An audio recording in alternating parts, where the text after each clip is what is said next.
من به اکثر مریضان دادم، الان باز بهتون میگم خیلی ساده است.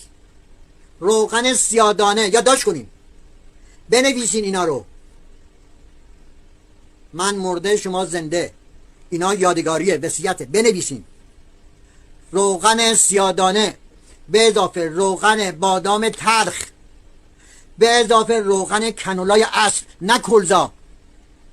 اگر کنولای اصل پیدا نکردی، روغن زیتون بودار بکر مخلوط کن، روزی 3 بار با پنبه ماساژ بده، صبح ظهر شب، به مدت 2 ماه هر چی تومور هست آب میشه بمیره. از امریکا با من تماس گرفتن، تشکر کردن.